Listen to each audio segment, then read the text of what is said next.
Hey there, welcome back to the channel. Let me hit you with a question right off the bat. Have you ever noticed how the moment you stop chasing someone or something, it suddenly starts chasing you? Maybe it's a person, a job, or even an opportunity you've been sweating over then. Bam, the second you let go, it's knocking at your door. Today, we're diving into this wild phenomenon through the eyes of Carl Jung, the guy who saw straight through the human soul. We're talking about what really happens when you become unattainable, not in a fake, game-playing way, but in a deep, authentic, I know who I am kind of way. Why does this matter? Because figuring this out could flip your life upside down in the best way possible. It's not just about relationships or looking cool. It's about unlocking your self-worth, transforming how people see you, and stepping into a version of yourself that's magnetic, grounded, and free. So, buckle up, this isn't fluffy self-help nonsense. We're going deep, and by the end, you'll see why becoming unattainable might just be the key to everything you've been searching for. Let's kick this off with something to chew on. When was the last time you felt truly confident? Like you didn't need anyone's approval to feel good about yourself? Maybe it was a moment at work when you nailed a project, or a time when you walked away from something or someone that wasn't serving you. How did people react? Did you feel a shift, like the energy around you changed? Hold that thought, because that's where we're headed. Becoming unattainable isn't about being cold or distant. It's about knowing your value so deeply that you don't bend over backwards for scraps of validation. Carl Jung, the Swiss genius who mapped the human psyche, would call this part of individuation the journey to becoming your truest self. But here's the catch. Most of us are wired to chase. We chase love, approval, success, thinking that's how we prove our worth.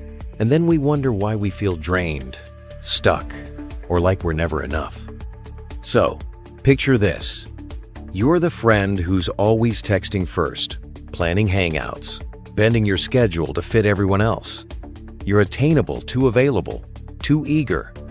Then one day, you stop. You start pouring that energy into yourself, your hobbies, your goals, your peace. Suddenly, your phone's buzzing. People are asking you to hang out. They're curious, drawn in. Why?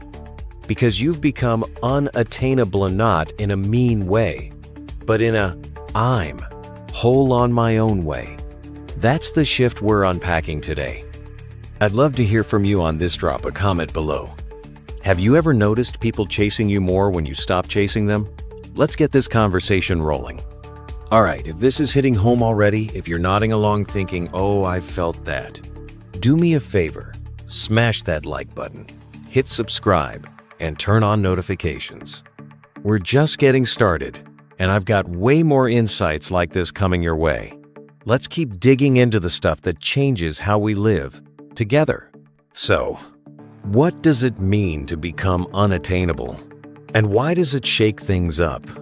In a world obsessed with being liked, needed, and seen, we're trained to give ourselves away.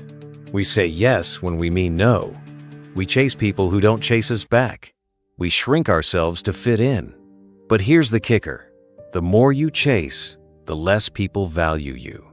It's human nature. Psychology backs this up. When something's too easy to get, we take it for granted. But when it's rare, when it's unattainable, it becomes priceless. Carl Jung saw this through his lens of individuation. He believed we're all on a quest to integrate every part of ourselves, the good, the messy, the hidden shadow stuff we don't like to admit. When you do that work, you stop needing the world to tell you you're enough. You become self-contained, not in a selfish way, but in a I've got my own back way. And that's when the magic happens. People start noticing you differently. Let's dig deeper into why being too attainable keeps you stuck. Picture a vending machine, always there, always ready to dispense. That's you when you're overly available. People stop appreciating it because it's predictable. Jung would say, you're living through your personality mask you wear to be liked, while your real self, Yourself with a capital S gets buried. Over time, that disconnect festers.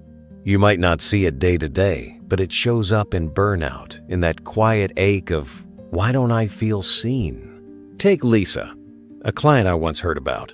She was the go-to at her office, staying late, fixing everyone's messes. At home, she was the perfect mom, wife, friend, but she started resenting it all. Why? She was too attainable, spread thin across everyone else's needs. When she finally snapped quit overcommitting, started pottery class as your boss, offered a raise to keep her, her family stepped up, and she felt alive again.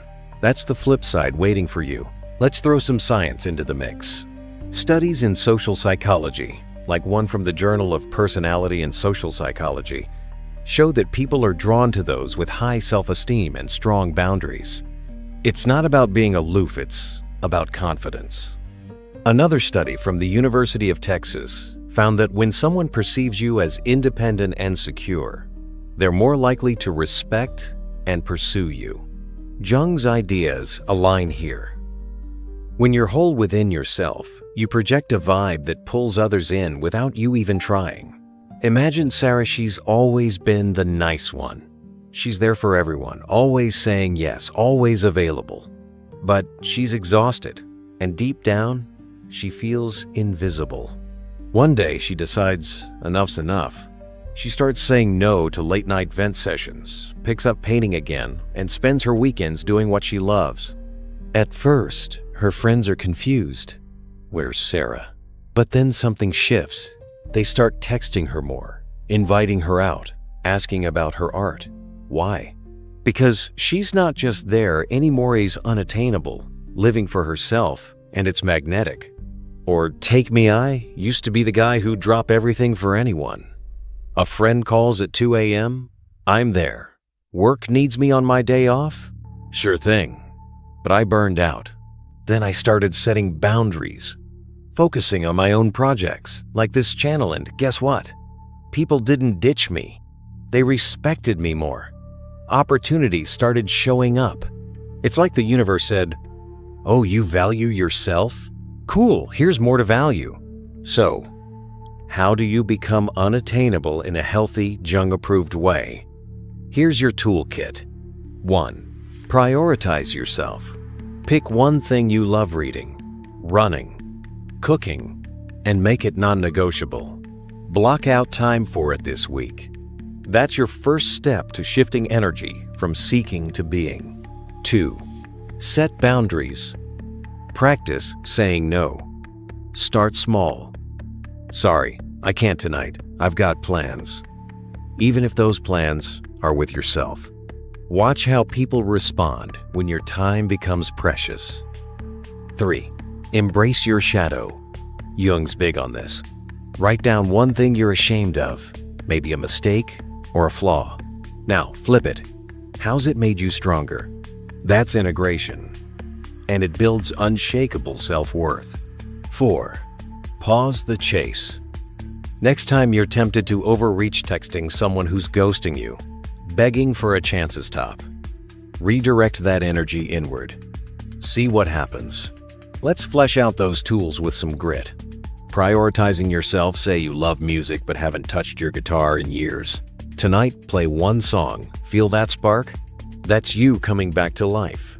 Boundaries. Next time your phone pings with a guilt trip text, try can't right now, maybe next time. No excuses, just truth. Shadow work. Grab a notebook. Write, I messed up when, then, but it taught me. That's Jung's gold, turning pain into power. Pausing the chasef, your refreshing Instagram for likes. Close the app. Paint a wall. Run a mile. Anything. Watch how the silence fills with possibility. Quick challenge. What's one boundary you could set this week to value your own time more? Drop it in the comments. I'm dying to hear. Oh, and if you've tried stepping back and seen people step toward you, tell me that story too. Let's swap some real-life proof this works. Here's the raw truth. If you don't become unattainable, if you keep chasing, pleasing, and handing your worth to everyone else, you're signing up for a slow bleed. You'll stay tired, resentful, maybe even bitter. Relationships? They'll feel one-sided because you're giving more than you get. Your self-esteem? It'll tank because you're betting it all on what others think. A study from the University of Michigan backs this up. People who tie their worth to external validation are 50% more likely to battle anxiety and depression. That's not a life. That's a trap. Think about it. How many times have you said yes when your gut screamed no? How many nights have you spent wondering why they didn't call back? Why you're still overlooked? That's what happens when you're too attainable. You become invisible, even to yourself. Jung would say you're stuck wearing a persona mask to please the world while your real self suffocates. But flip that script, become unattainable, and everything changes. You walk into a room and people feel it. Not because you're loud or flashy, but because you're solid, real, you. Your relationships deepen, friends, lovers, colleagues. They're drawn to your authenticity, not your availability. You attract what matches your worth, not what exploits it. Imagine saying no to a draining invite and feeling good about it, then spending that night on something that lights you up. That's freedom. Jung believed this is individuation in action. When you're whole, you don't need to chase. A study from Cambridge found that people who prioritize self-growth over external approval report 70% higher life satisfaction. That's not just data, that's a promise. You become a magnet for the right people, the right moments, because you're living your truth. Let's double down with some brain stuff. When you stop seeking validation, your prefrontal cortex, the part that handles self-control and identity, lights up. You're literally rewiring yourself to trust you. Meanwhile, cortisol, stress hormone, drops, and dopamine, feel-good stuff, rises when you focus on what fulfills you. Becoming unattainable isn't just poetic, it's biological. If you don't shift, it's not just you who suffers, it's everyone around you. Your kids pick up your stress, your partner mirrors your insecurity, your work stagnates. But become unattainable? You inspire. Your friend sees you thriving and ditches her dead-end gig. Your confidence lifts the room. Jung called this the collective unconscious. Your growth ripples out, touching lives you don't even see. A Stanford study found self-assured people boost team morale by 30%. That's you, unattainable and unstoppable. Let me tell you about Mark. He was a people pleaser, worked late, said yes to every favor, dated someone who barely gave him the time of day. He hit a wall, crashed hard. Then he read Jung, stumbled on this idea of individuation, and thought, what if I stopped running after everyone? He quit the toxic job, told his half-hearted partner he was done, and started hiking something he'd always loved but never had time for. 6 months later, new job offer out of nowhere, friends he hadn't seen in years reaching out, even a random stranger on a trail who became his best friend. Why? He became unattainable, too busy living for himself to beg for crumbs. That's the power we're tapping into. There's an artist I know, let's call her Mia. She used to beg galleries to show her work. Lowered prices, chased every lead. Nothing stuck. Then she stopped. She painted for herself. Big, wild canvases no one asked for. Months later, a gallery owner saw her stuff at a friend's house, begged her for a show. Now, she's turning down offers. Why? She became unattainable. Her art, her soul, her worth. That's what's waiting for you when you stop chasing and start being. If this is sparking something in you, if you're feeling that itch to step into your own power, hit that like button, subscribe, and share this with someone who needs it. Maybe it's a friend who's always chasing, or maybe it's for you to rewatch when you need a reminder. Let's spread this vibe together. All right, let's tie it up. Today, we've cracked open what happens when you become unattainable, straight from Carl Jung's playbook.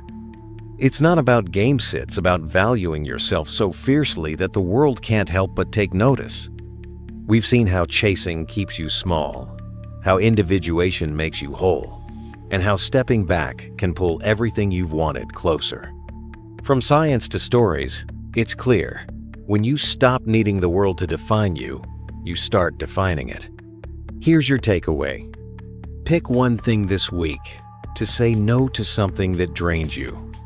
Then use that time for your read a page, take a walk, sit with your thoughts. Watch how it feels. That's the first taste of being unattainable, and it's addictive. Love this? Check out my video on Jung's shadow self. It's the next piece of this puzzle, all about owning the parts of you you've been hiding. Hit that up after this. Thanks for hanging out with me today. You're the reason I do this. Your journey to becoming unattainable, it's already started. Right here, right now. Drop a comment with your thoughts, your stories, or just a 111 to signal you're in for this ride. See you in the next one. Keep shining.